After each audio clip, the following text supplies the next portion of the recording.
Everyone, तो आज की इस ऑडियो बुक के अंदर अपन लोग रिवाइज करने वाले प्लांट ग्रोथ एंड डेवलपमेंट को। तो आपने ऑलरेडी स्टडी कर रखा ऑर्गेनाइजेशन फ्लावरिंग प्लांट का चैप्टर 5 के अंदर, लेकिन आपने ये बात सोची कि कैसे आते हैं, कैसे स्ट्रक्चर फॉर्म होते हैं, जैसे रूट हो गया, स्टेम्स हो गया, लीव हो गया, फ्लावर हो गया, फ्रूट्स हो गया, सीड्स हो गया, तो कैसे आते हैं ये टू ऑर्डरली मतलब सीक्वेंस में किस हिसाब से आते हैं। तो अब आप अवेयर हो इन टर्म्स के seed, seedling, plantlet, mature plant वगैरह। आपने ये भी देखा होगा कि जो ट्री है वो कंटिन्यू करते हैं इंक्रीज में हाइट और girth over a period of time, लेकिन जो लीव्स, फ्लावर, फ्रूट्स वो सेम ट्री पे ही नहीं, जबकि मतलब उनकी लिमिटेड डायमेंशन से नहीं होते, लेकिन वो अपीयर और फॉल करते रहते पीरियडिकली और रिपीटेडली। ठीक है, तो इसलिए वेजिटेटिव फेज जो प्रीसीड फ्लावरिंग प्लांट मतलब कैसे करता है। हर एक प्लांट के पास जो मेडअप ऑफ होती है वेराइटीज ऑफ टिश्यू, तो क्या इनके बीच में रिलेशन है स्ट्रक्चर ऑफ सेल में, टिश्यू में, ऑर्गन में और फंक्शन जो परफॉर्म करते हैं उनमें। तो क्या ये स्ट्रक्चर और फंक्शन है ये अल्टर्ड हो सकता है। तो हर एक सेल्स जो है प्लांट की वो डिसेंट्स होती है जाइगोट्स की। तो ये क्वेश्चन है कि कैसे और कैसे डिफरेंट स्ट्रक्चर और फंक्शनल एट्रीब्यूट होता है इनके अंदर। तो डेवलपमेंट का ही मतलब ये होता है कि ये सब में दो प्रोसेसेस का,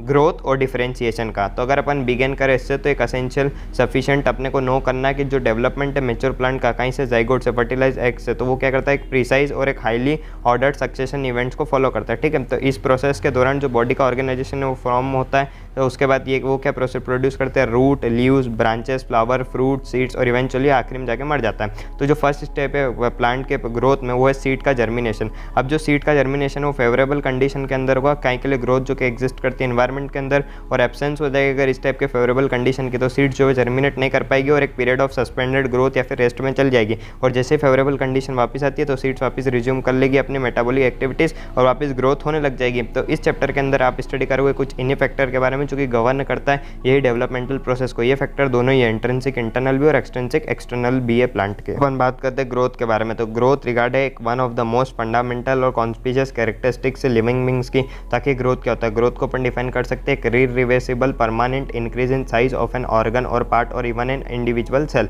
ठीक है, जनरली ग्रोथ को अपन करते हैं एक साथ में लेते हैं मेटाबॉलिक प्रोसेस, जिसके अंदर दोनों एनाबॉलिक और कैटाबॉलिक होती है। ये दोनों ही प्रोसेस जो है ना उसमें एनर्जी का एक्सपेंस लग रहा है। उसके बाद जो इसका example they expansion of leave जो कि जैसे ग्रोथ होती है, तो और अपन जैसे वुड का अगर पीस रख देते हैं वुड का वाटर के अंदर, तो उसमें थोड़ी सी अपने ग्रोथ देखने को मिल जाती है। ठीक है, अब अपन बात करते हैं प्लांट ग्रोथ। जनरली जो वो इनडिटर्मिनेंट होते हैं, मतलब प्लांट ग्रोथ यूनिक है क्योंकि प्लांट जो रिटेन करते हैं अपनी कैपेसिटी अनलिमिटेड ग्रोथ की थ्रू आउट देयर लाइफ। अभी जो एबिलिटी प्लांट की, इसका कारण क्या है कि उनके पास प्रेजेंस है मेरिस्टेम की certain locations of their body की। तो जो सेल्स है उन मेरिस्टेम की उनके पास कैपेसिटी होती है डिवाइड करने की, सेल्फ परपीट्यूएट मतलब कि स्वयं के लिए अपने काम को लिए बनाए रखना। ठीक है, चीज़ों को। तो जो प्रोडक्ट है हाउएवर वो लूज कर देता है कैपेसिटी टू डिवाइड जो कि सेल जो मेकअप करती है प्लांट की बॉडी की। तो जो फॉर्म ऑफ ग्रोथ है जहाँ पे न्यू सेल्स हमेशा ऐड हो रही है प्लांट की बॉडी में, तो वो एक्टिविटी किस कारण से हो रही है, मेरिस्टेम की, और इसी को अपन बोलते हैं ओपन फॉर्म ऑफ ग्रोथ। तो अगर क्या होगा, अगर मेरिस्टेम डिवाइड नहीं करेंगे, तो ये कभी हुआ है क्या, तो आपने जो चैप्टर 6 के अंदर पढ़ा है कि root apical meristem, shoot apical meristem के बारे में, तो आप लोग जानते हो कि जो रिस्पॉन्सिबल है प्राइमरी ग्रोथ ऑफ प्लांट के प्रिंसिपली क्या में कंट्रीब्यूट करती है,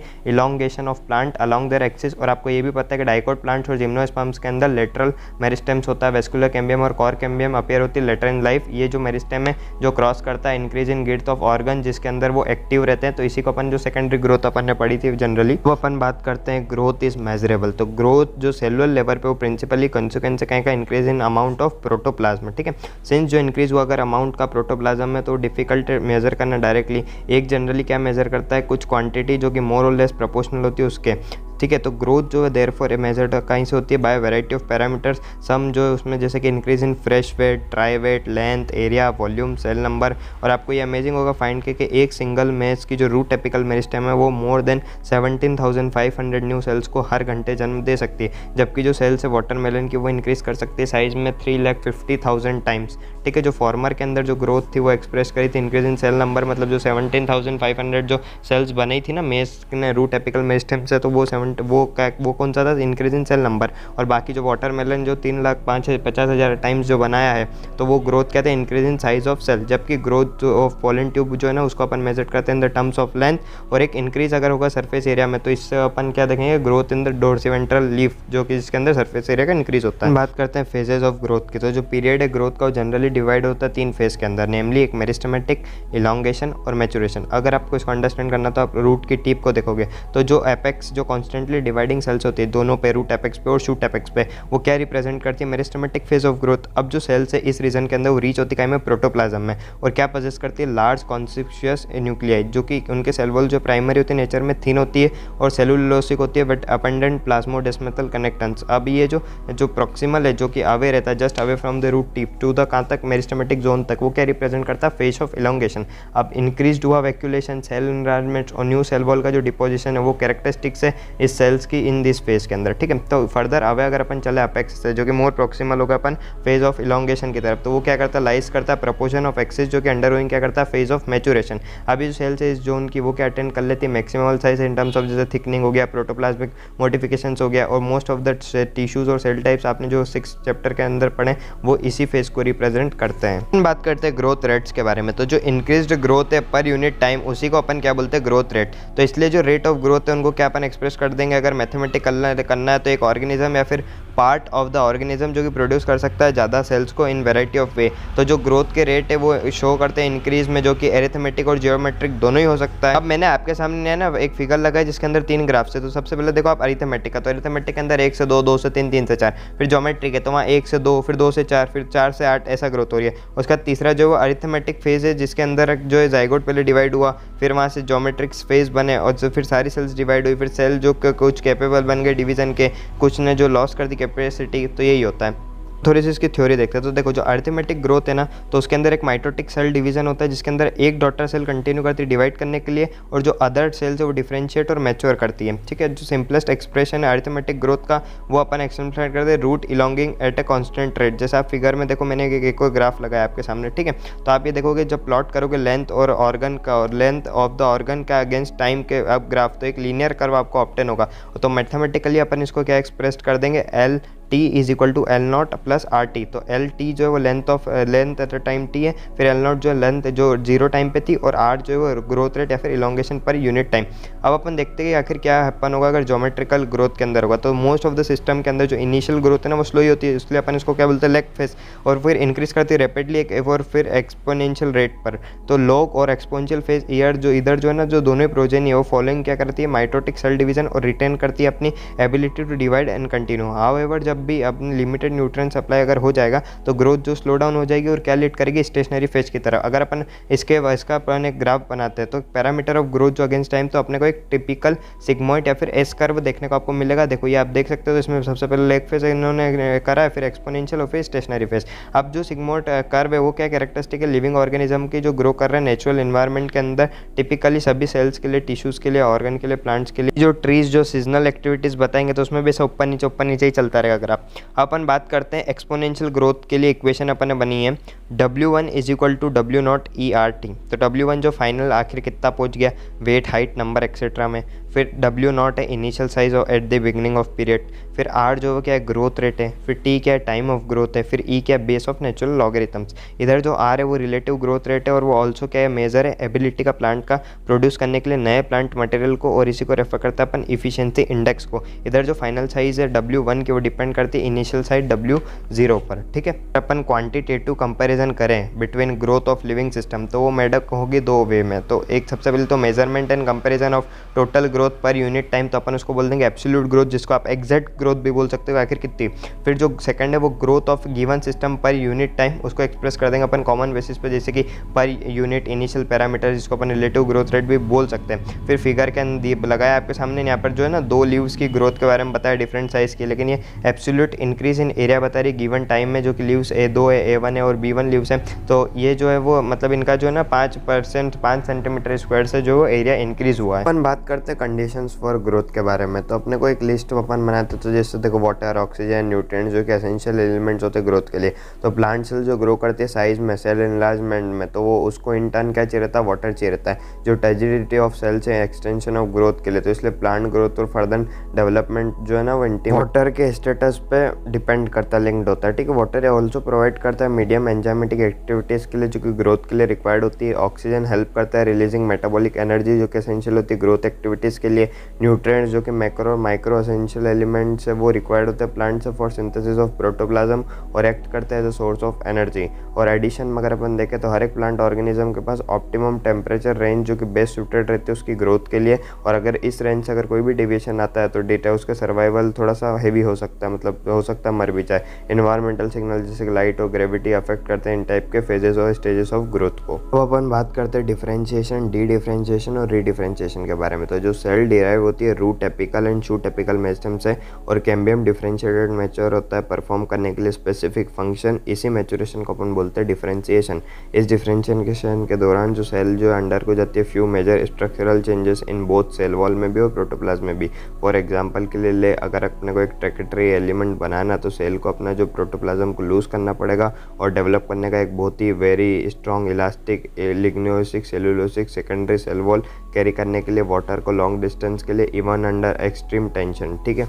यहाँ पर आप ना थोड़ा सा को रिलेट करते हो चलेगा कि एनाटॉमिकल फीचर जो आपने प्लांट के उधर एनाटॉमी में पढ़े थे ना उससे, ठीक है। प्लांट जो है इकोटाइप क्लस्टरिंग फिनोमिना बताता है कि जो लिविंग डिफरेंशिएटेड सेल्स है वो अब कैपेसिटी लूज कर चुके हैं अपने कैपेसिटी डिवाइड करने की, और वो रिगेन कर सकते हैं कैपेसिटी की डिवीजन करने की, लेकिन सिर्फ कुछ सर्टेन कंडीशंस में ही।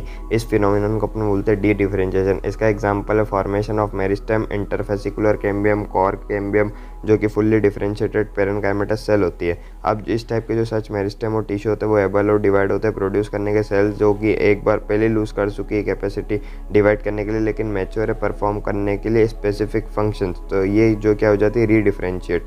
कुछ इसके लिस्ट ऑफ टिश्यू जैसे कि वुड डाइकोटिलेडोनस प्लांट्स और प्रोडक्ट्स जो है वो रीडिफरेंशिएशन के, ठीक है। अब यहाँ पर एनसीईआरटी में दिया है कि जो ट्यूमर सेल है वो किसका मतलब वो होते हैं प्रोडक्ट, तो ये होती है डी डिफरेंशिएशन का।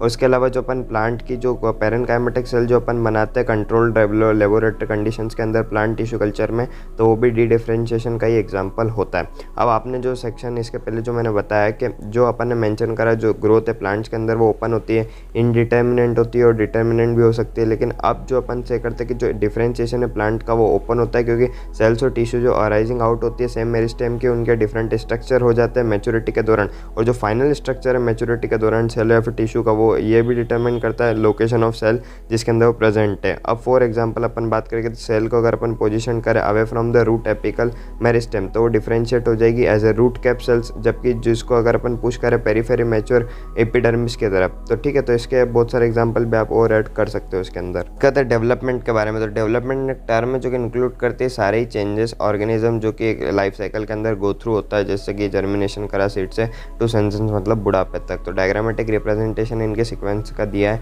तो इस आप डायग्राम को देखते चलिएगा तो मैं आपको बताता हूँ। देखो सबसे पहले यहाँ पर दिया मेरिस्टेमेटिक सेल जिसकी प्लाज्मेटिक ग्रोथ हुई, तो ये सेल डिवीजन बोल दिया, फिर इसका डिफरेंशिएशन हुआ, ठीक है। फिर मैच्योर सेल के अंदर फॉर्म हुआ, एक्सपांड हुआ, इलोंगेट हुई, फिर मैच्योरेशन हुआ, फिर सेंसेंस आ गई और ये सेल की हो गई डेथ, ठीक है। तो प्लांट फॉलो करता है different pathway in response to environment और फेजेस लाइफ के फॉर्म करने के लिए डिफरेंट स्ट्रक्चर। इस एबिलिटी को अपन बोलते हैं प्लास्टिसिटी। किसको बोलते हैं कि प्लांट जो वो डिफरेंट पाथवे को इन रिस्पॉन्स एनवायरनमेंट और फेजेस को और लाइफ के क्या फॉर्म करने के लिए different kind of structure. Example है इसका हेट्रोफिली इन कॉटन और कोरिएंडर एंड लकड़स्पूट, ठीक है। प्लांट जिसके अंदर लीव्स जो जुवेनाइल फेज की वो डिफरेंट होती है शेप और साइज में देन मैच्योर प्लांट्स, ठीक है। तो अदर हैंड पे अगर अपन देखें तो जो डिफरेंस है शेप ऑफ लीव्स का जो कि प्रोड्यूस हुई एयर में और जो प्रोड्यूस हुई है वाटर में, जैसे कि बटर कैप इसका रिप्रेजेंट करता है हेट्रोफाइलस डेवलपमेंट एनवायरनमेंट के कारण। अब इस फिनोमेना का जो हेट्रोफिली का इसी को अपन एग्जाम्पल बोल देते हैं प्लास्टिसिटी। दस जो ग्रोथ हो गया, डिफरेंशिएशन हो गया, डेवलपमेंट हो गया, वो बहुत ही क्लोजली रिलेटेड इवेंट्स है एक लाइफ ऑफ अ प्लांट के अंदर। बॉडली अगर अपन देखें तो जो डेवलपमेंट है उसको अपन कैसे कंसिडर करेंगे, सम ऑफ ग्रोथ एंड डिफरेंशिएशन। जो डेवलपमेंट है प्लांट्स का दोनों ही ग्रोथ और डिफरेंशिएशन वो अंडर कंट्रोल होता है इंट्रिंसिक और एक्सट्रिंसिक फैक्टर्स का।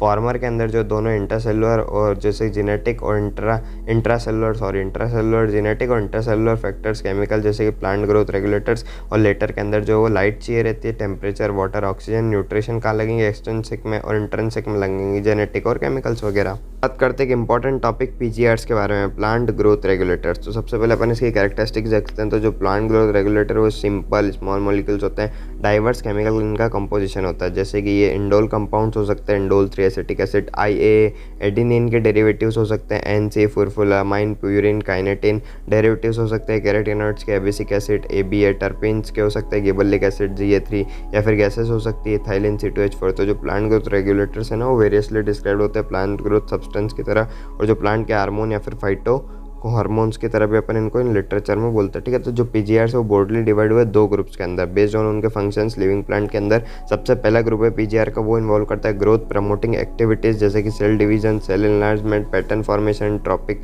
Growth, flowering, fruiting and seed formation. अभी इन्हीं को अपन बोलते हैं प्लांट ग्रोथ प्रमोटर्स, जो कि एग्जाम्पल हो गया इसमें ऑक्सिन, गिबरेलिन और साइटोकाइनिन।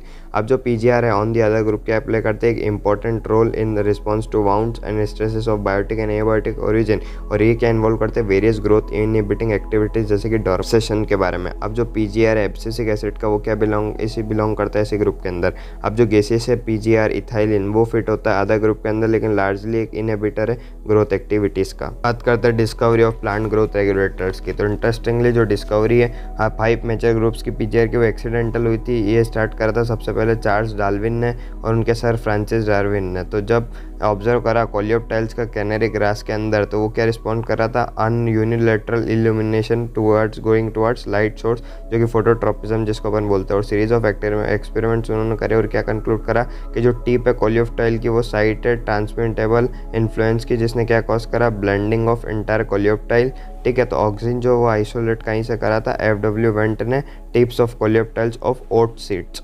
अब the bakanae foolish seedling disease rice seedlings के अंदर, जो कि कॉज हुई थी फंगल पैथोजन से, तो जिसको गिबरली फूजी क्यूरोई ई कुरोवेसा 1926 के अंदर उन्होंने क्या रिपोर्ट करा कि अपीयरेंस ऑफ सिम्टम्स इस डिसीजेस के राइस सीडलिंग्स के अंदर जब उनको ट्रीट करा स्टरलाइल फिल्टर्स के साथ में फंगस के, तो जो एक्टिव सब्सटेंस लेटर जो आइडेंटिफाई हुआ वो कैसे हुआ, गिबरलिक एसिड के फॉर्म में।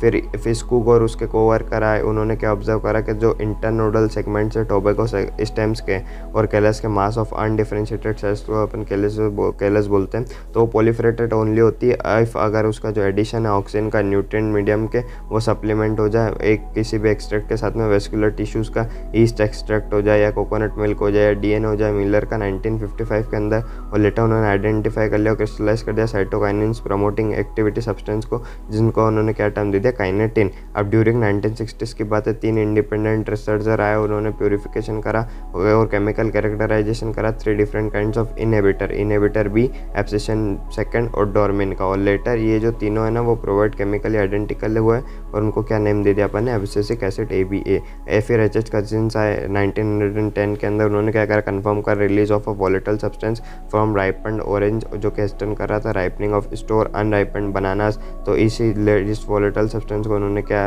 आइडेंटिफाई करा एज एथाइलिन, एक गैसियस पीजीआर के अंदर। तो अब अपन इनके फिजियोलॉजिकल इफेक्ट्स पढ़ते हैं इन 5 पीजीआर्स के। बात करते हैं physiological effects of plant growth regulators की। सबसे पहले आता है ऑक्सीजन।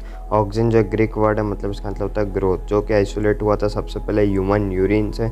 इसको अपन ने, इसका जो कंपाउंड होता है उसका नाम है इंडोल 3 एसिटिक एसिड IAA, और एक other natural and synthetic compound है जिसके पास सर्टेन ग्रोथ रेगुलेटिंग प्रॉपर्टीज होती है, जो कि जनरली प्रोड्यूस होता है कहीं से, ग्रोइंग एपाइसेस ऑफ द स्टेम्स से और रूट से, जहाँ पर ये माइग्रेट करते हैं इस रीजन में उनके एक्शन के लिए। तो ऑक्सीजन जो कि IAA हो गया, फिर इंडोल ब्यूटारिक एसिड हो गया IBA जो कि आइसोलेट हुआ था प्लांट से, फिर NAA हो गया नैप्थेलिन एसिटिक एसिड, और 2,4-D 2,4-डाइक्लोरो फिनॉक्सी एसिटिक एसिड, ये सिंथेटिक ऑक्सीजन्स होते हैं। ये सभी ऑक्सीजन जो यूज होते हैं एक्सटेंसिवली एग्रीकल्चर और हॉर्टिकल्चर प्रैक्टिसेस के अंदर, और ये क्या हेल्प करते हैं, रूटिंग स्टेम कटिंग्स के अंदर एक एप्लीकेशन है वाइडली जो कि यूज करते हैं प्लांट प्रोपोगेशन के अंदर। ऑक्सीजन जो प्रमोट करते हैं फ्लावरिंग, एग्जाम्पल हो गया पाइनएप्पल, जो कि हेल्प करता है प्रिवेंट करने में fruit and leaf drop early stages में, लेकिन प्रमोट करता है abscission in older mature leaves and fruits के अंदर।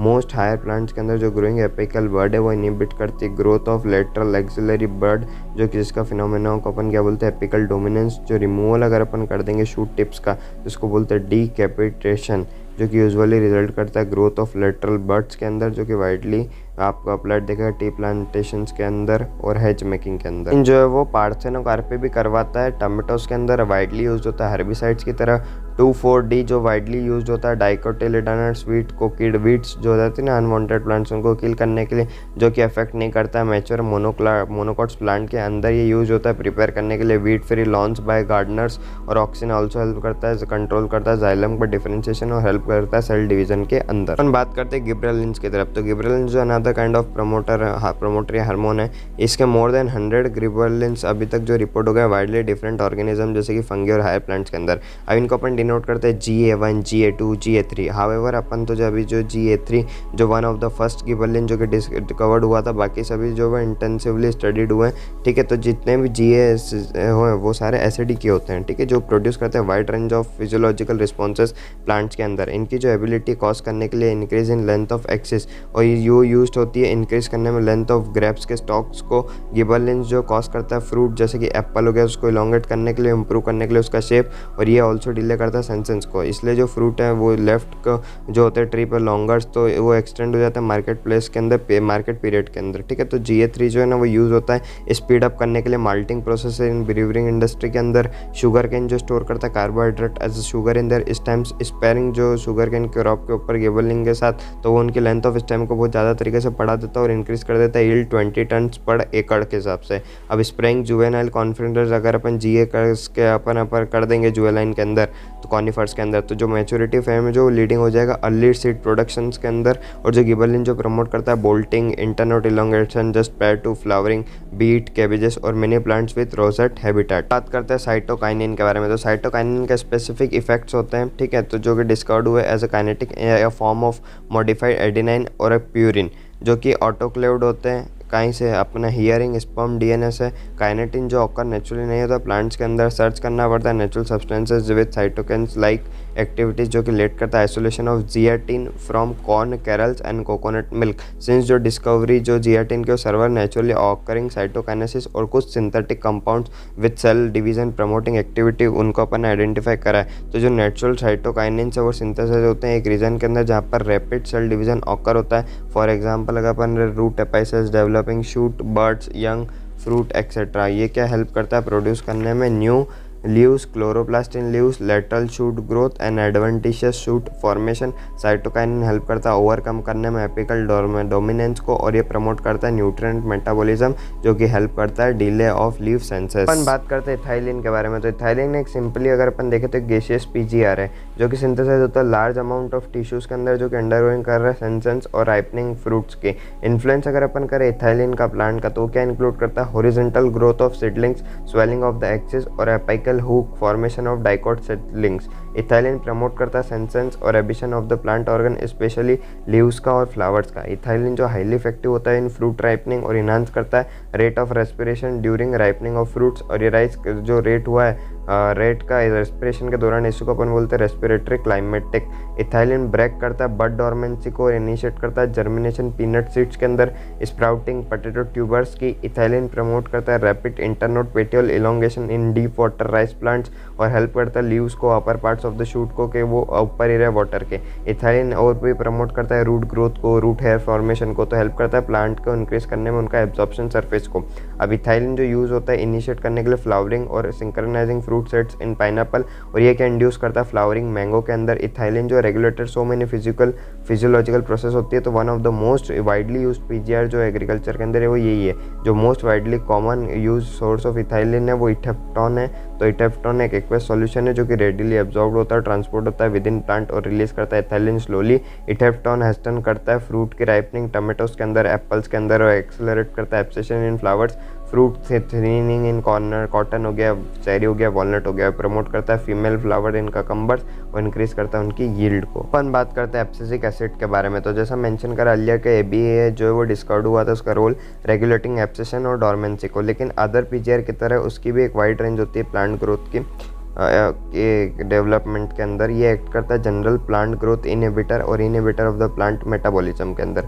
ABA जो इनहिबिट करता है सीड का जर्मिनेशन को, फिर ABA स्टिमुलेट करता है क्लोजर ऑफ स्टोमेटा को और इंक्रीज करता है tolerance of plants to various kinds of stresses, इसलिए इसको अपन स्ट्रेस हार्मोन भी बोलते हैं। ABA जो है ना वो प्ले करता है इंपॉर्टेंट रोल सीड डेवलपमेंट के अंदर, मैचुरेशन के अंदर, डॉर्मेंसी, और बाय इंड्यूसिंग अगर ये डॉर्मेंसी करता है तो ABA हेल्प करता है सीड को विथ स्टैंड करने के लिए डिसिएशंस के और अदर फैक्टर्स, मतलब अनफेवरेबल जब हो जाती ग्रोथ ग्रोथ के लिए। मोस्ट सिचुएशन के अंदर एब्सिसिक एसिड जो है ना वो एक एंटागोनिस्ट है GA गिबरेलिक एसिड का। अपन समराइज करते हैं कि जो एवरी फेज ऑफ ग्रोथ जो है वो डिफरेंशिएशन डेवलपमेंट ऑफ प्लांट के वन और अदर PGR के उसके पास कुछ रोल होता है प्ले करने के लिए। उस रोल को अपन कॉम्प्लीमेंट्री या फिर एंटागोनिस्टिक बोलते हैं। ये जो कि इंडिविजुअलिस्टिक और सिनर्जिस्टिक हो सकता है। सिमिलरली ऐसे ही जो है ना नंबर ऑफ इवेंट्स होते हैं लाइफ ऑफ प्लांट्स के जहाँ पे मोर देन एक से ज़्यादा PGR इंटरेक्ट करते हैं और अफेक्ट करते हैं इवेंट को। Dormancy of seeds, buds, abscission, senescence और एपिकल डोमिनेंस। अब आपको रिमेंबर कर रहा है कि रोल जो PGR का सिर्फ वन ही काइंड का जो इंट्रिंसिक कंट्रोल के अंदर ही होता है, जो कि अलॉन्ग होता है विद जीनोमिक कंट्रोल और एक्सट्रिंसिक फैक्टर। वो क्या प्ले करते हैं important role plant growth and development के अंदर। बहुत सारे एक्सट्रिंसिक फैक्टर जैसे कि temperature, light control, plant growth development via PGR।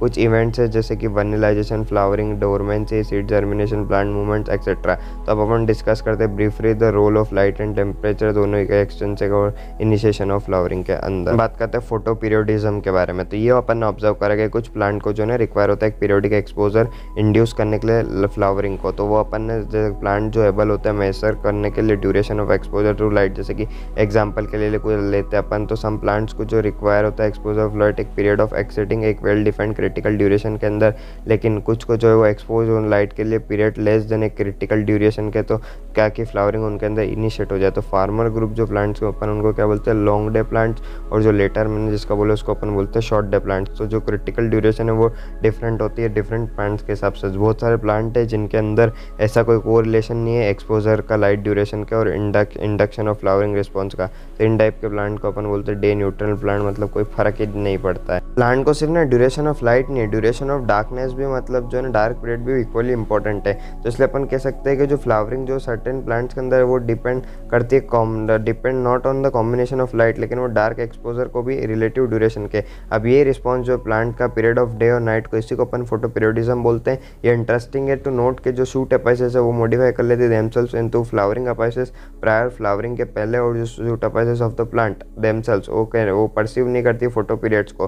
तो जो साइट है परसेप्शन का लाइट का, डार्क ड्यूरेशन का, लीव्स का, वो हाइपोथेसाइज्ड है कि एक हार्मोनल सब्सटेंस है जो कि रिस्पॉन्सिबल होता है फ्लावरिंग के अंदर। जो हार्मोनल सब्सटेंस वो माइग्रेट होता है लीव्स से शूट एपाइसेस की तरफ और इंड्यूस करता है फ्लावरिंग को जब प्लांट्स एक्सपोज हो जाएंगे नेसेसरी इंडक्टिव फोटो पीरियड पे। तो अपन बात करते हैं वर्निलाइजेशन के बारे में। तो कुछ प्लांट्स फ्लावरिंग जो कि इधर क्वांटिटिवली या क्वालिटेटिवली डिपेंड होता है एक्सपोजर टू लो टेम्परेचर। इसी फिनोमेनन को बोलते हैं वर्निलाइजेशन, जो कि प्रिवेंट करता है precocious reproductive development late in growing season और एनेबल करता है प्लांट को कि सफिशिएंट टाइम हो ताकि वो रीच कर सके मैच्योरिटी को। तो जो वर्निलाइजेशन है उसको अपन रेफर करते हैं promotion of flowering by period of low temperature. कुछ इंपॉर्टेंट फूड प्लांट जैसे कि वीट, बार्ले, राई, ये टू काइंड्स ऑफ वेराइटी होती है इनकी, विंटर और स्प्रिंग। जो स्प्रिंग वेराइटी नॉर्मली प्लांटेड होती है स्प्रिंग के अंदर, वो कम टू फ्लावर और प्रोड्यूस क्या करती है grain before the end of growing season. और विंटर वेराइटी जो है ना वो प्लांटेड होती है स्प्रिंग के अंदर, जो कि नॉर्मली फेल हो जाती है टू फ्लावर और प्रोड्यूस करने के ग्रेन के with in span of flowering season, इसलिए उनका जो प्लांट करते हैं ऑटोनम के अंदर। और ये जर्मिनेट होती है विंटर सीजन के अंदर, कम आउट होती है स्मॉल सेडलिंग और रिज्म्यू करती है अपनी ग्रोथ को स्प्रिंग के अंदर, और हार्वेस्ट होती है यूजुअली अराउंड मिड समर के आसपास। अनदर एग्जांपल जो वर्निलाइजेशन का वो सीन होता है अपने बाइनियल प्लांट्स के अंदर। बाइनियल जो मोनोकार्पिक प्लांट्स होते हैं जो कि नॉर्मली फ्लावर और डाई करते हैं सेकंड सीजन के अंदर, पहले सीजन के फ्लावर देंगे और दूसरे में डाई हो जाएंगे। शुगर बीट, कैबेजेस, कैरेट कुछ इसके एग्जांपल है कॉमन बाइनियल्स के। सब्सट्रैक्टिंग जो ग्रोइंग बाइनियल प्लांट है वो कोल्ड ट्रीटमेंट स्टिमुलेट करता है subsequent photo periodic flowering response. Dormancy के बारे में बात करते हैं तो सर्टेन सीड्स है जो कि फेल हो जाते हैं जर्मिनेट करने के लिए इवन जब एक्सटर्नल कंडीशन फेवरेबल होती है। इस टाइप के सीड्स को अपन अंडरस्टूड करते हैं undergoing a period of dormancy, जो कि कंट्रोल जो होता है not by external environment but जो एंडोगोनियस कंट्रोल या फिर condition within the seed itself है। इनपरमेबल और hard seed coat presence of chemical inhibitor जैसे कि एब्सिसिक एसिड हो गया, फिनोलिक एसिड हो गया, पैराअब्सॉर्बिक एसिड हो गया और इमेच्योर एम्ब्रियोस हो गया। कुछ रीजन है जो कि कॉज करवाता है सीड डोरमेंसी को। तो जो डोरमेंसी है हाउएवर इट ओवरकम होती है नेचुरल मीन्स है various other man made measures के लिए। जैसे एग्जांपल लेते हैं अपन सीड कोट बैरियर, कुछ सीड्स के अंदर जो कि ब्रोकन होती है mechanical abrasions using knives, sandpaper etcetera और विगरस शेकिंग। तो नेचर के अंदर जो एपरेशन है वो कॉज होती है माइक्रोबियल एक्शन से और पैसेज जो है through digestive tract of animal से। जो इफेक्ट है इनहिबिटरी का वो रिमूव हो जाता है subtracting seeds to chilling condition by application of certain chemical जैसे कि गिबरलिक एसिड और नाइट्रेट, और चेंज करता है अगर एनवायरमेंटल कंडीशन जैसे light temperature other method to overcome seed dormancy.